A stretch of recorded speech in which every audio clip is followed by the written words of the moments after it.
बिस्मिल्लाहिर्रहमानिर्रहीम। शुरू अल्लाह के नाम से जो बड़ा मेहरबान और नहायत रेम करने वाला है। प्यारे दोस्तों, अस्सलाम वालेकुम।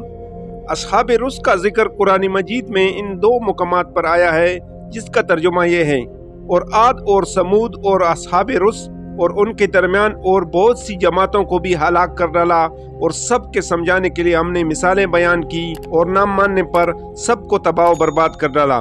दूसरे मुकाम पर इरशाद पाक है, उनसे पहले नूह की कौम और अस्हाब रुस और समूद जुटला चुके हैं, और आद और फिरौन और लूत के भाई और एका वाले और तबा की कौम, गर्ज इन सब ने पैगम्बरों को जुटलाया, तो हमारी वईद यानी अजाब भी पूरी होकर रही। इन आयात से मालूम होता है दोस्तों कि इन लोगों को मलियामेट कर दिया गया था। अरबी जबान में रुस उस कुएं को कहते हैं कि जिसकी मुंडेर पत्थरों से बनाई गई हो। बाज हजरात का ख्याल है कि वो एक खास कुआं था जिस पर कौम समूद का एक कबीला रहता था। वही लोग अस्हाब रुस के नाम से मशहूर हुए, और ये भी कहा गया है कि उनके नाम के साथ साथ मशहूर होने की वजह ये थी कि उन्होंने अपने नबी को कुएं में फेंक दिया था। इमाम इब्न जरीर रहमतुल्लाह अलैह ने हजरत अब्दुल्ला बिन अब्बास रज़ियल्लाहु तआला अन्हु का एक कौल रिवायत किया है कि अस्हाब रुस कौम समूद की एक बस्ती के बाशिंदे थे। अरबी जबान में रुस के मैनी कुएं के हैं। अरब की रिवायात में रुस के नाम से दो मकाम मारूफ हैं, एक नजद में और दूसरा शुमाली हिजाज में। उनमें नजद का रुस ज्यादा मशहूर है, लेकिन ये तयन करना बहुत मुश्किल है कि अस्हाब रुस इन दोनों जगह में से किस जगह के रहने वाले थे।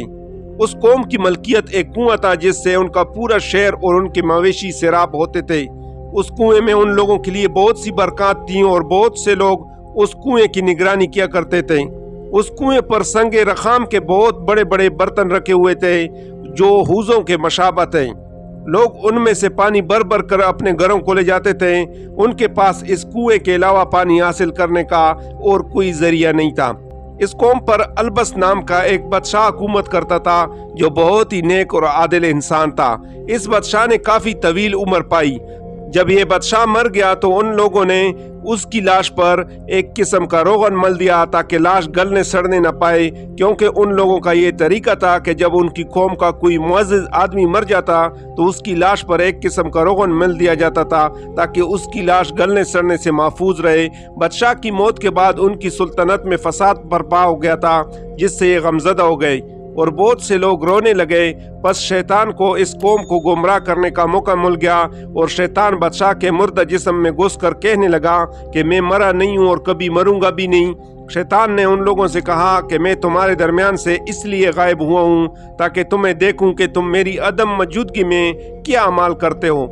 लोग ये देखकर बड़े खुश हुए और कौम के मुमताज लोगों ने हुक्म दिया कि बादशाह और कौम के दरमियान पर्दा डाल दिया जाए ताकि बादशाह पर्दे के पीछे से कलाम करता रहे। कौम के मुअज़्ज़िज़ लोगों ने बादशाह का मुर्दा जिस्म पर्दे के पीछे रख दिया। उससे आवाज आने लगी कि ना मैं खाता हूँ और ना पीता हूँ और ना ही मुझे कभी मौत आएगी, और मैं ही तुम्हारा खुदा हूँ। ये आवाज शैतान की थी जो बादशाह के मुर्दा जिस्म में घुसा हुआ था और बादशाह के लहजे में कौम से कलाम करता था। लोगों की बड़ी तादाद ने शैतान की तस्दीक की, और बाज लोग ऐसे भी थे जिन्होंने उस पर शक का इजहार किया। जब कोई बंदा मोमिन कौम के लोगों को नसीहत करता कि ये शैतान की करिस्तानी है लिहाजा तुम उसकी तस्दीक न करो, तो लोग उसको डांट डपट कर खामोश कर दिया करते थे। आहिस्ता आहिस्ता इस कौम में कुफर और बुत परस्ती का आगाज हो गया।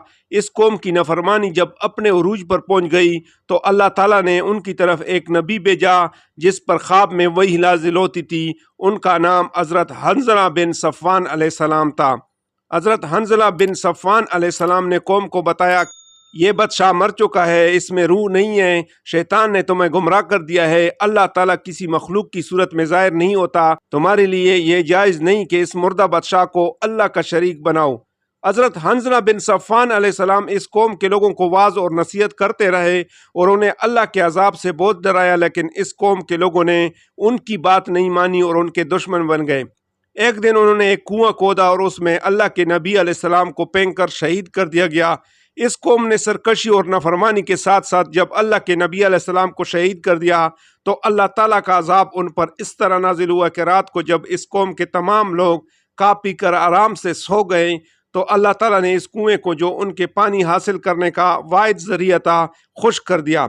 یہ لوگ جب صبح کو بیدار ہوئے تو انہیں معلوم ہوا کہ کنواں خشک ہو چکا ہے۔ اس طرح اس قوم کے تمام مرد، عورتیں، بچے اور ان کے جانور پیاس کی شدت سے ہلاک ہو گئے، اور اس کے بعد ان کی بستی درندوں کا مسکن بن گئی اور بستی کے تمام باغات خاردار جھاڑیوں میں تبدیل ہو گئے۔ قرآن مجید میں اللہ تعالیٰ نے اصحاب رس کا تذکرہ فرما کر لوگوں کو اپنے رسول کی نافرمانی سے ڈرایا ہے اور ان کو غیرت دلائی ہے۔ ماضی میں جب بھی لوگوں نے اللہ اور اس کے رسول کی نافرمانی کی اور بے ادبی کی اور ان کی بتائی ہوئی باتوں کو جھٹلایا، ان پر عذاب الہی نازل ہوا ہے۔ آج بھی انسانوں کی عبرت کے لیے دنیا میں ایسے واقعات رونما ہوتے رہتے ہیں جیسے سونامی، سیلاب، زلزلہ وغیرہ وغیرہ۔ اللہ تعالیٰ ہم سب کو اپنا اور پیارے نبی حضرت محمد صلی اللہ علیہ وآلہ وسلم کا فرما بردار بنائے اور ان کے اسوہ حسنہ پر عمل کرنے کی توفیق عطا فرمائے، اور ہم سب مسلمانوں میں بھائی چارگی، محبت، اتفاق اور ایثار پیدا فرمائے۔ اللہ تعالیٰ ہم سب کا حامی و ناصر ہو، امین۔ جزاک اللہ۔ اللہ حافظ۔